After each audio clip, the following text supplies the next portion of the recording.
This is Good Morning Mumbai with Hrishi K. I'm very happy whenever Manoj Bajpayee comes in, and you can see that from the wide smile on my face. How are you, my dear friend? We really missed you during Satya Jayate. Oh, thank you very much. I actually missed the plant more than any one of you, because the plant is always there at the reception, and there is always a greed in my eyes to grab it. I mean, you always give one, but if I have my way, I'll take 2 or 3. Manoj, you can take the entire bunch. We'll order one specially for you. But really, amazing that I like your life. Coming off a pot boiler, right, where Milab Zaveri writes the kind of lines that he writes for you, not just in this one, by the way. हटने वालों में से नहीं, हटाने वालों में से हूँ. And the shootout lines, yes, you go to almost not talking in Dipesh's film. Yes, no talking. I mean, whatever the little dialogues or small dialogues that I used to have, he used to come up with the improvisation of cutting them off completely. That was his improvisation on the paper. Dipesh, welcome to the show for the very first time. How are you? And I hope you're a usual feature, unless Hollywood takes you away. And there's a very big chance that Hollywood might take you away, considering how well your film is done. Thank you so much. Now, Mohit, who's the publicist on this particular project, insists on calling you a Ramjas graduate, but I do know that you're actually a gold medal winner from the University of California. Is that it? Yeah, UCLA? Would you just give us a bit of a background about your filmmaking? I studied filmmaking at USC Film School, which is a rival to UCLA. So I did my master's in film production there, 5 years of hard core, like film studying, film production. And I have no qualms in saying it's one of the best film schools in the world that had like Spielberg's and Robert Zemeckis' graduate. Great experience, great learning, and this film is a product of those hard work of those years. And I believe your student film also was very well received. Yeah, it was. It was all over the map. In the festivals, got a Directors Guild of America award, DGA, which kind of launched me in a small way in LA, where I got representation and then started working there. Lovely. So, how does one get in touch with Manoj Bajpayee? I mean, as a member of the media, we're lucky. We get to see him during releases. But as an aspiring director, I mean, you're a debutant director. Yes. Is it easy to get in touch with Manoj? Did your agent get in touch? Did you get in touch? How did that happen? So, getting in touch with Manoj Bajpayee living in LA is bloody hard. It's not easy. When you write a script for him, so 2 things I would say. You have to be bloody lucky to get him as an actor, because every day on set you see your script, your vision getting notched up. Like every day was like as we progressed shooting, it kept getting better and better and better. And he was already like the best. So I was like jumping on my seat. How do one get in touch with him? It took a long time to get a hold of him. A friend of mine, actually, who I call the guardian angel of this project, she helped me connect with him. She's based out of Mumbai. But his casting was the last one to be done for the film. And we were really panicking because I wrote it for him. My producers kept saying, are you sure we are only 2 months away from production? You should give your script to other actors. We can't assume that these actors would also say yes. And what if Manoj reads and he says no? Then we are screwed. I think the stars lined up. He loved the script. So why was it so difficult to get in touch with you? Because you were in the middle of other projects? Was it Satya Jayate, other stuff that was No. It's just that he didn't know. I don't know. He didn't know anyone. As soon as he got one common friend to give me a call and let me know that her friend will be mailing me a script, and after that everything was so easy. It's just that luckily for those couple of days I was free when I didn't have any other script to read, and all the lot that my manager had sent it to me, I've finished it and I've given my answers to them. So there was nothing to read. As soon as I got his script, I sent it to my manager. I said, get me the printout immediately, and because I'm free, so I'll finish this script that I have just received. I started thinking that I'll read 20 page or 25 page, and then I'll go off to sleep. But I actually finished the entire thing, and immediately I got in touch with him and asked, inquired if he could come down to Mumbai and speak about the film in length, because otherwise it was not possible. Him sitting in LA, me in Bombay, and we are not used to emailing each other. And whole of Hollywood works on emails, which is which is quite bizarre and quite unique for a person who is working in Hindi film industry. So he promised that he will be coming down very soon, and as soon as he was there in Bombay, we met up at my place and we had a long chat about the script and the character and how he was looking at it. I was trying to understand whether he will be able to really pull it off as a filmmaker. It was very much evident that he's a very good writer. It was there right on the paper. But I just wanted to know how he's going to pull it off as a filmmaker. So it was 3-4 hours we sat on the script. We talked about each and every aspect of the character. And then we were on. It was that easy. After that. And you must have really enjoyed that first session because, without taking names, it's a little unfair. But in a diverse career as a broadcaster of a few decades, it's just such a pleasure meeting an intelligent actor like this. You can have these wonderful conversations with Manoj about anything from the state of the agrarian economy. We do it all the Movies. time. Everything. We discuss everything. So that's the first thing that strikes you, isn't it? You feel, oh my God, let this continue. This conversation continue. Yeah, that's a very enriching experience. Like when we make films, we don't make films in a bubble. We are making films, inspired by life. We are informed by society. We then try to inform society.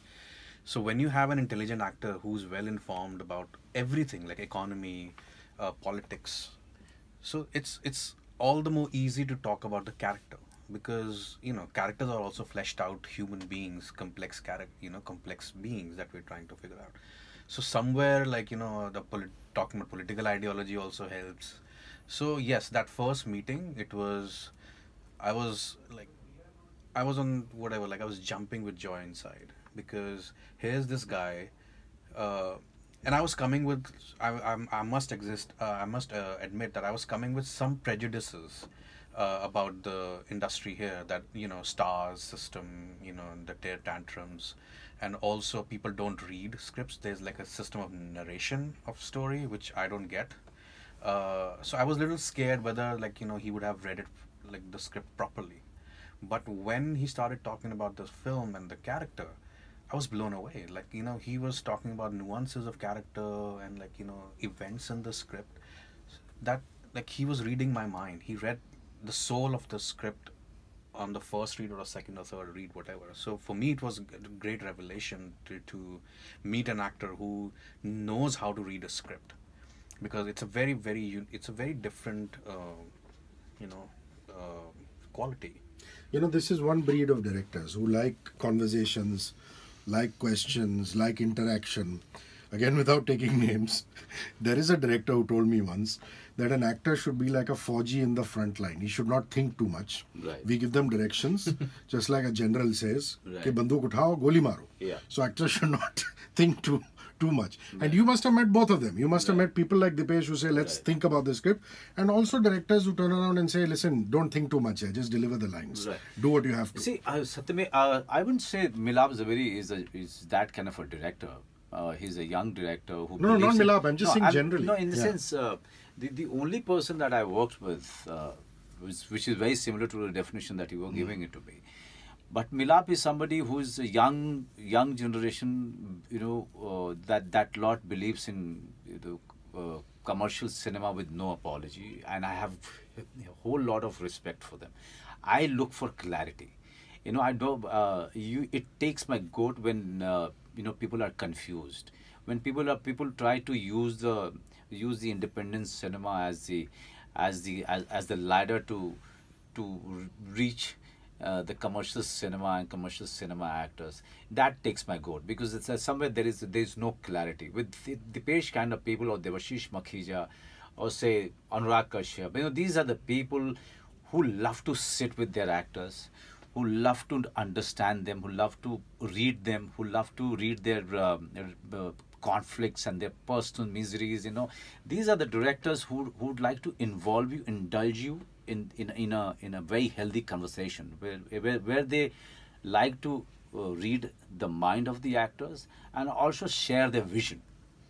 So I would love to be working with a director like Dipesh, who would who want his actors to be on the same page as him when we go on the shoot, because after that all the questions are answered. Each and every question, major question, should be answered till we reach the set. After that, we are only working on enhancing the project. We are not there to quarrel with each other or question the basic plot or question the basic vision of the director or the interpretation of the actor. It's very, very important.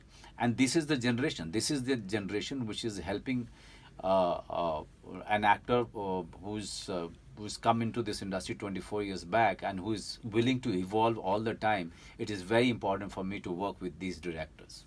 Now, this is a question which is directed to both of you, and I want your own take on it.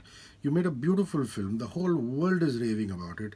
The little bit that I've seen of the trailer and, a patch that the Dubai Film Festival released, it gave me goosebumps. What do you do about the distribution of it? I'll give you a classic example. The great Farooq Sheikh Saab, God bless his soul. Yeah. One of his last few interviews was with me. He had made a sweet little film called Listen Amaya.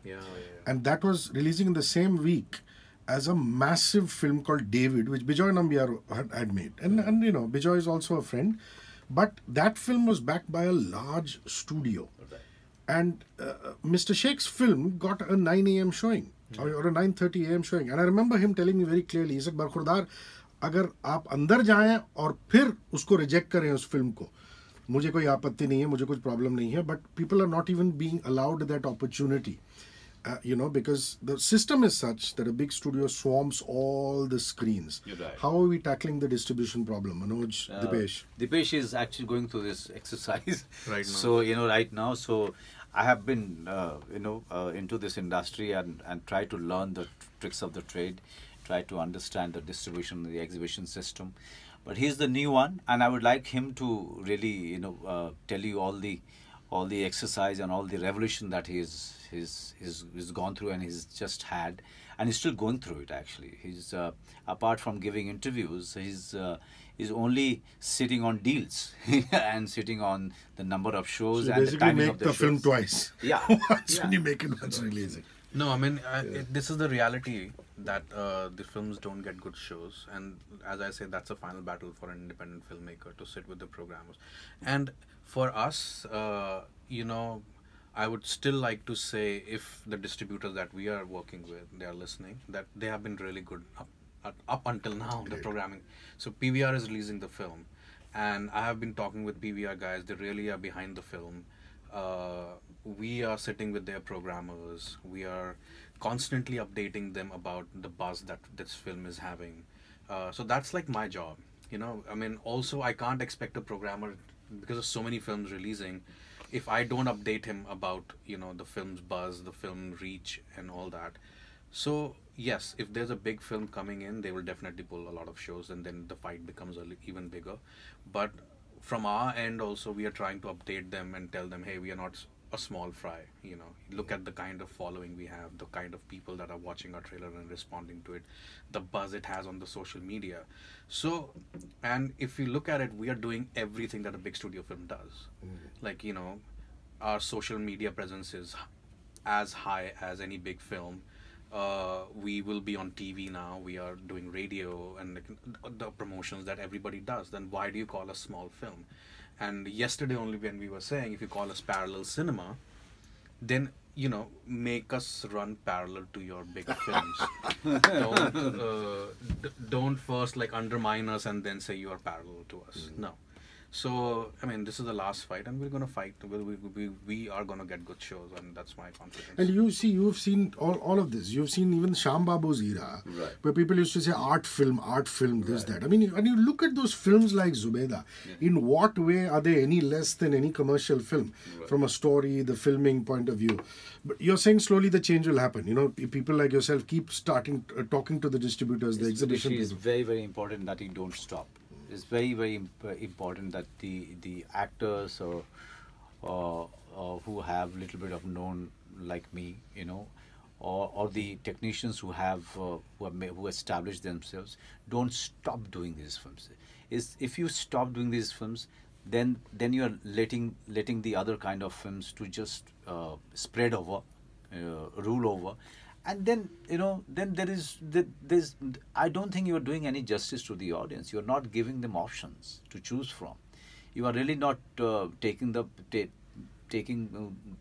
parallel journey that far.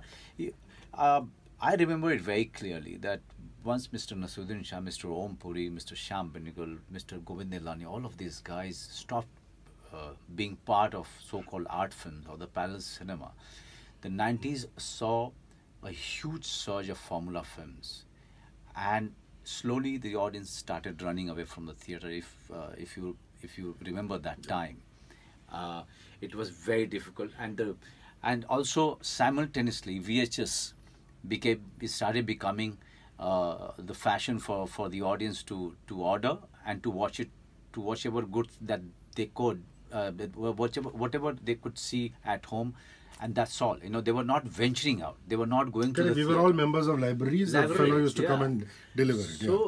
So again, we'll go back to that. Are you willing to go back to that era, that dark period, when there is only one kind of film is being churned out, and slowly we start losing your audience? No, we don't want that. It's very, very important that these kind of films, keep giving options to the audience, and by doing that, you are doing a lot of good favor to your own self, to your own creativity, because otherwise we'll be dead. We'll not be able to express ourselves. We'll not be able to do what we want to do with our creativity, with ourselves, with our ability, and secondly, you are doing great injustice to the audience out there. There is a section of the audience who's always desperate to watch a film like Gali Guleiyan. And there are films which are the biggest example. Some of them run, some of them like Newton, it makes money. Some of them make very little money, but most of them, since they are small budget, eventually they recover their money. So if you look at the big budget films and their recovery and their ratio, we are very safe. But I don't know for what reason we are looked down upon. These films are looked down upon and called non-commercial. non-commercial films. It still baffles me at times. I'm also sorry Dipesh, you There are a couple of things I would love to piggyback on. First, like I would call out to your listeners that this is a fight that is not ours alone. It's a fight that it's very easy to blame a distributor and a programmer. They're putting shows, bad shows, whatever. But audiences also have to stand by us. They would also have to go to the theaters. When we announce that the film is coming on 7th September, don't ask me when it's going to be on Netflix. That is the kind of ideology that is killing cinematic experience.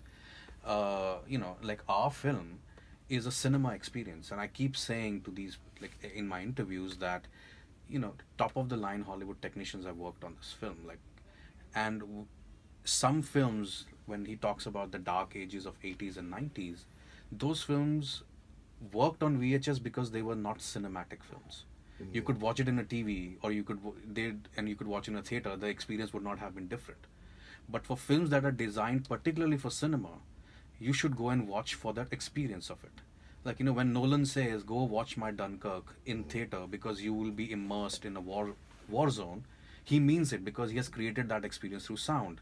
And that's what we keep saying. You go watch this film in a theater, we bet you will get an immersive experience. The goosebumps that you're talking about, you'll actually feel physically on your body, because we are doing few things with sound, with coloring, with framing.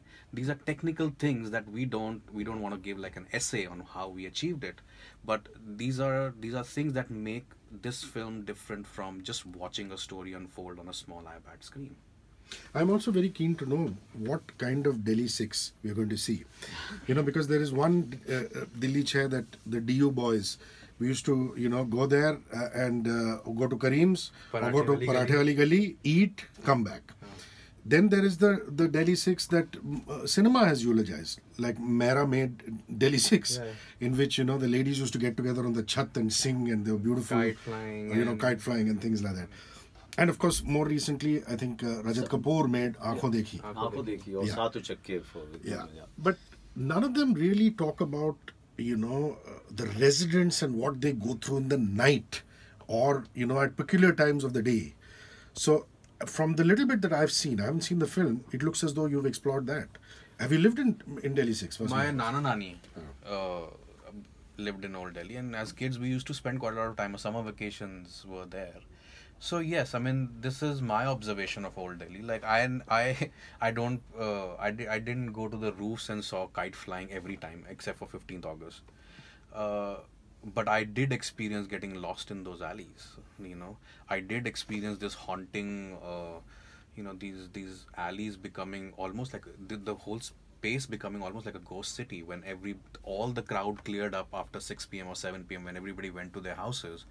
And there were distant dog barking, and you have these orange neon lights lighting these alleys, and from one corner to the next corner there's no soul. So it's not like Paharganj where it's buzzling. No. It's just like absolutely interior of these alleys. Nobody has ever shot it here. It's just... So to put it crudely, रात को फटती है. बहुत ज़्यादा. Oh wow, yeah. So that is, and in the midst of this is this man who I believe lives alone and is a bit of a voyeur. Yeah. Yeah. Amazing. So how does he set up these cameras? Chup ke or He's an electrician by profession, Oh. and somebody who's mentally entrapped, and he has 4 walls, one old fan to interact with most of the time, or the CCTV camera monitors that he has set up in his house. That's the only way he keeps himself engaged, by looking at other people's lives and thinking that his life is better than them. And he lives in those bylanes of Purani Delhi, but somewhere he knows that this place is rotten, and people's lives are all mixed up and messed up. He wants to get out, but whenever he tries, he can't. Whenever he faces the world outside, right outside the alley, he can't gather the strength of going to the mainstream world. He always comes back. So that's the beauty of the script in the manner that he's written. That the people out there, they are living in a time zone, and they are refusing to come out of it. That's the symbol. And the second thing that he's focusing on is the child abuse. Not in a literal way that we are not trying to be preachy there, but yes, initial childhood trauma can actually ruin your entire life. That's the story. And don't you go nuts when you play characters like I this? went nuts. Because you're an immersive actor. It's like I remember Hansal and him and Raj coming in during Aligarh, and Hansal was talking about how detailed he is and how immersive he gets as an actor. So if you're going to play a character like this, yeah, it pushed you on the edge. Yes, 24 or 25th day, I went up to him. I said, Dipesh, can we wrap up fast? Because I think I'll break down. Wow. So, I went up to him after experiencing certain things with my own self. For a couple of days, I was having this blackout. Sometime I was feeling dizzy. Then I thought it must be because of my weight loss for the role that it is doing the trick. Then my head started feeling very heavy for some time, and most of the time I was I was experiencing this headache which was coming and going, and things starts blurring. All of those things start. It scared the hell out of me. I said, I think it may be the sign of breakdown. I did speak to my doctor, because my doctor would have definitely come down from Bombay to Delhi and would have spoken to Dipesh to shut down the shoot. I said I will not speak to him.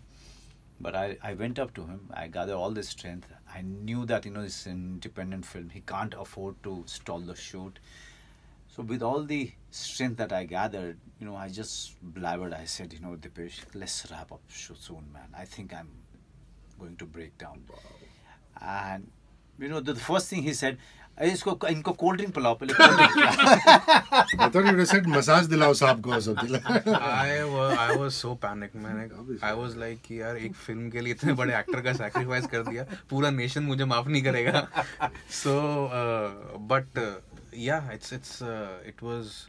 See, I thought he was in character, like, you know, all the time he was in character. Like, we had photographs of like him looking, feeling like Khuddus while we are just like setting up lights. He was never out of character. So yeah, that got to him. Well, thank God the girls were not there. I mean, Shabana and Ava, they would have been very worried. No, you know, they don't visit my sets. And also because initial experience of Shabana visiting my set has not been very, very pleasant. You know, suddenly she realized that I don't recognize her on the set. Yeah, I don't feel like talking to anybody coming from outside. Yes, I keep having fun with the people who are involved with the shoot, but somewhere I feel that they are part of the journey. Anybody coming from outside, be it my family or be it his family, you know, it's they are not the people who are actually part of the journey, and you know, the internal journey that all of us are going through together. So I find it very difficult to, when you are doing this kind of a role, I find it very difficult to interact with or to be on the same plane as somebody who's coming from outside and looking at us from outside. It's very difficult. Am I right? Yeah. No, fair enough. I mean, you don't necessarily go up to an accountant and just disturb his work. Yeah. But with actors, you feel you can take the liberty, you know. But it is work at the end of the day. You know, and families, I think, I understand that after a certain point of time. And this film, you know, I'm so blessed that everybody has given them more than 100%, like actors, technicians. My production crew, we were like zombies by like after like the 3/4 when the shoot was done, 75%. So where was the hotel? Where was your base or whatever that you came and went back to? Was it close by? Yeah, in Delhi. Like for his main hotel was in CPE, like, you know. But the base, we kept the bases nearby. But it was so hectic schedule. Like, you know, we were packing in a lot. We have to do crowd control. It was Maddening shooting in It was those maddening areas. shooting in the alleys. And like, I was like, I do not want to do in studio. I want to do real people, real alleys. So it was... And the house, Hrishi, I mean, no matter how many words we use to explain that house, you know, we'll always fail. The claustrophobia that you as an outsider would feel, you know, entering that once you enter that house. But that was our home. That was our Was it home. an old koti? Yeah. Was it somebody? Old koti, yeah. Landlord was living there, or was it? Locked in for 60 years. We opened it up for the first time. Spooky. So man. you spoke. It was spooky. It had cobwebs and like dust And I was living everywhere. there, you know, 16 hours. I used to stay there. No wonder all you the went time. cuckoo. Yeah.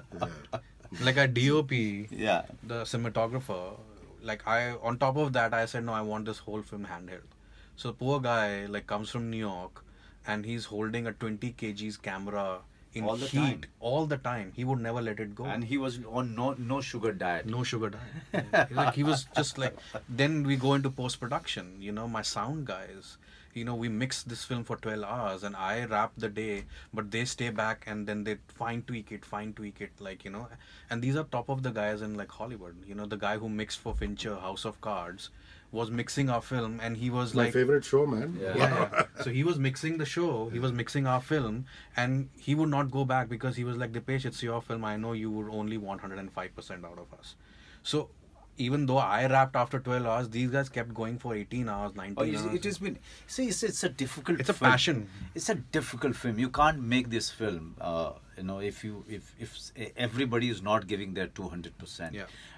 Be it the person who is who is the production guy on the set, or be apart from the actors, you know, who are getting to play, you know, the challenging part, crazy roles in the film.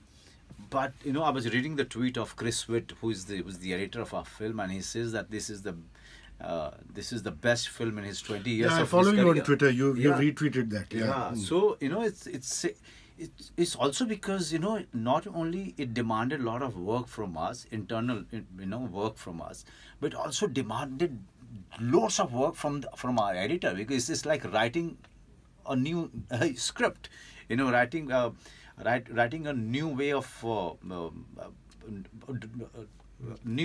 doing the film, you know, on the edit table. So I was always in touch with him when he was editing the film with our editor, or he was mixing the film. For me, I was very curious and nervous as hell. Okay, what are they doing? As to what they are doing, how the film is looking like, how am I sounding, am I going completely, haywire with my performance? Because you never know. This is so internal. Here you are dealing with the mind. You try to come up with certain kind of skill which has not been done before. So yeah, it was a new experience on every stage for all of us. Who's the boy? Is he an actor? Because he's done such a fantastic job. There's so much of pain in his eyes. Yeah. He's from Salam Balak Trust. A street kid. Is this the one that Sanjay Roy, the teamwork films guy, ran? Yeah, I know Sanjay. So Sanjay, we did extensive casting all over India and found this boy in Salam Balak.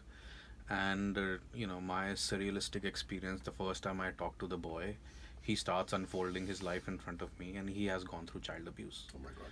And I was like, okay, keep talking. And then he's talking, and the pages of my script are going in my mind. And it's like whatever I wrote was alive in front of me. And I'm not kidding. I can give you the draft that was written 3 years back, and the Idris character. And I can show you the tape of the boy that was 3 years hence when we were casting.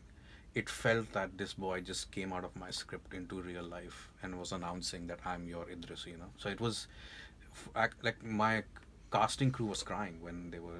So what happened after that was I kind of felt a little vindicated as a writer, because up until that point I still felt I was making fiction, even though it was heavily researched based on real events and all that. But once I saw this boy's story, I heard this boy's story, I knew that okay, there's one person in this world that is exactly like my Idris. And after that, I just started working with him. Whatever he thought was his reality, I started incorporating it into the script. And it was a lot of conversation with that boy. That's why when you see the film, it doesn't feel like acting for him. It was like our biggest responsibility was to make sure that he felt the trust in us, that we were taking care of him emotionally. And once once that trust was established, then he gave his all out. And Ranveer plays a sympathizer. He's a friend of yours. He's a friend. He's the only person who comes from outside into this house to check on this guy. Other than him, there is nobody that he interacts with. But as I said, there are 4 walls on the CCTV and camera. People must be thinking you're the weird one in the colony. The weird one. Nobody wants this character in the lane. All of them, somehow praying that this guy will leave one day, and and the lane will be happier. But he wants to get out. But as mentioned it earlier, that whenever he tries to get out of the alley, he fails all the time. He always withdraws back. And you'll know why. Yeah, I don't want to give too much away. Now, you said that there was no other option but Manoj Bajpayee. Mm-hmm. Was there another option for Neeraj Kavi and Shahana, or were they decided very early on? Ranveer, so you obviously a man who knows his mind. Well, I know my mind. I'm a lucky guy. Because the first conversation, I was in Germany, when I spoke with my casting director, he had read the script. And he said, who's your A choice? And these guys were my A choice. And he was like, you're a first timer. These big actors don't come on one project. They've never worked together on one project. And I was like, why don't you start giving them scripts? So Neeraj was the first one to say yes. And the reason he said yes was, I imagined Neeraj because, I loved his work in Ship of Theseus. And the way he played the Jain monk with such sensitivity. And I was like, okay, well, this guy can transform himself. What if from a Jain monk to a butcher, a violent butcher, what a graph that would be for everyone. Shahana, I've always loved him. He's brilliant in the film. And he's brilliant. He'll scare the bejesus out of you. No, he is. Because I remember seeing Dibhakar's film, Byomkesh. Yeah. The film didn't do well, but he had that madness in his eyes, that cruelty in his eyes, which I thought was fantastic. Yeah. And he said yes because the role of the father is not black and white. It's so complex. Yeah. That makes this whole problem of child abuse very, very complex. It's very easy if you have a father who's only beating the kid to say he's a bad guy. but what if a father also beats you and hugs you in the next scene? Wow. So it becomes a little, it becomes confusing for the kid. Like, how do I place this relationship? You know, he's nice to my mom, but sometimes he's not. He beats me up, but sometimes he hugs me. So that, when you're growing up, you don't have that kind of clarity in your head. That really, like, you know, confuses. Like, how do you place this relationship? That's what I wanted, and that's what Neeraj loved about the character. That, you know, there's so many shades of grey in this character that, you know, people will start questioning. But he works, you know, so madly on the script. I was talking to him, he still remembers the lines which were written as instructions. He still remembers them. I said, Neeraj, are you mad? Do you still remember? He said, yeah, I remember. So he goes that much into the character. He reads the script as if he's reading the Quran or Gita, you know. So it's such a fantastic experience, you know, working with these actors who are willing to give all for a character. I think this breed is going to be over very soon. I hope not, for the audience's sake. Is this the most difficult part you've ever done, or does it come close? No, this is by far the most complicated role. Most complicated. Where, you know, each and every sequence, each and every shot. I still remember when I was, I'm looking at the CCTV monitor, and I'm seeing something. Okay, so now I have to visualize what I'm seeing, though it is not written in the script, but it is my job to create a picture, or to create my characters in the alley. In the next shot, now I have already looked into the monitor once. The second time, again you have to look into the monitor, But different.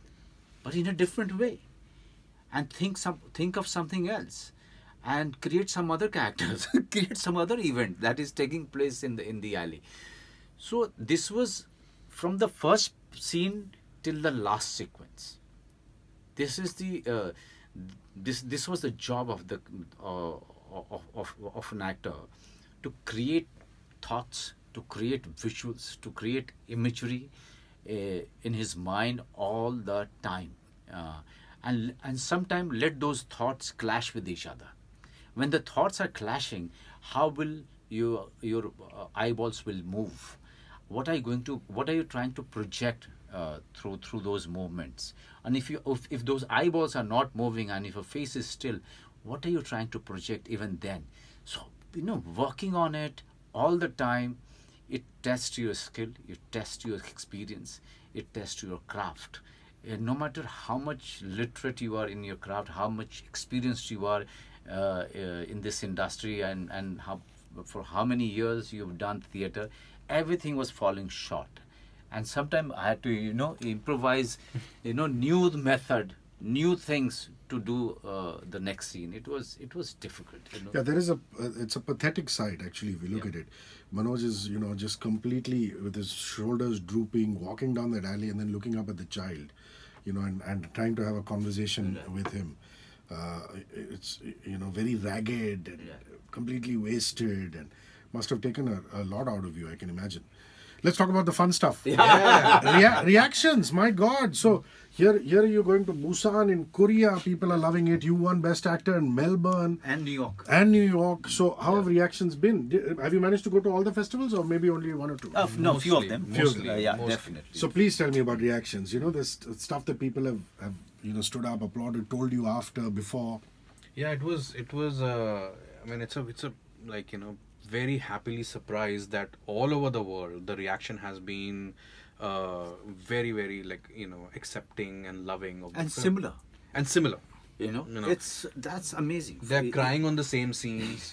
They're laughing at, like, you know, the right moments. And one thing which was so similar, that shocked In me Korea, completely. there was standing ovation. The people They were started standing, coming, crying and, like, walking behind him to get autographs and all. Yeah. So, the first of all, when the film, the title starts rolling in, everybody is quiet. Theatre lights come on. Everybody is sitting. Few of them get up. Most of them just sit still. and they take time to start responding to the actor and the director who are making an entry on the platform. That used to be the reaction. They were taking time to come out of the shock, you can say, or come out of the world that they have just spent their time in. So, and then the question answer, as it progresses, slowly and slowly, They come out. They come out. They start, throwing questions, or they start showing their curiosity about the world that they have just witnessed. So yeah, the reaction was very similar. It was not something anywhere different. Melbourne was similar, New York was similar, Dubai was similar, Busan was similar, Chicago, Cleveland, everywhere. And that's what we mean by immersive experience, because audience are literally in that world. Wow. So it takes some Unbelievable time. that you could make a film based on a mohalla in one corner of the world, and the other corner appreciates that. Yeah, it's surprising. Happily surprised. Happily. Surprised, yeah. Okay, some generic happy questions before we wrap. Yeah. More to Manoj than anybody else. So, festive season is here. Raksha Bandhan just went by. Now Navratri is coming. Ganpati is coming. Have you ever played Dandiya? Have you been chief guest at a Dandiya function? What do you think of the 9 days of Navratri? What do you think? The Hindi film actors, when they are not working, they are doing this all the time. They are attending functions mostly. And even if you try to run away, you will be arm twisted, or you will be cajoled. You will be caressed to make your presence on any one of these festivals. So yeah, so many times every year, one mandali or the other, all of us are there. And it must be fascinating because, having grown up in Bihar, then being in Delhi, and then coming to Bombay and seeing how Navratri is and the 9 days are, I think it's that way is the best city. This city, it starts showing its true color. It all starts with Raksha Bandhan, Hrishi, and you always, you will realize this. The Raksha Bandhan just got over. Now you see this city, waking up, and then it doesn't stop. It doesn't stop till we enter into the next year. And I just love being in Bombay. I love the fact that I stay in this city when I see those people dancing in the streets, celebrating each and every moment of that festivity. It's amazing. And they forget all the infrastructure problems, all the metro problem, all the local train problems, all their struggle of waking up at 3 o'clock in the morning and going to the office, taking the Virar train. Everything is forgotten. What do they call it? The Mumbai spirit. Mumbai spirit, yeah. That's alive. Yeah. That's alive once the festive season starts here. Yeah. Dasara, do you remember going to any Ram Leela? Or did you ever, as a kid, going to see? Yeah, Bihar. Dasara in Ravan. हमारे यहाँ पे मेला लगता था. So Bettiah शहर में. So जब मेले के तंबू लगने शुरू होते थे, then we as children we used to just go and see those tambus being unloaded from the truck, and the jhula is being unloaded, and the elephants coming in, and the shops are being set up. The memories are plenty, but Delhi Ramlila Maidan is something else. That I would say that each and everybody who is not from Delhi, they should go to Delhi just to witness that.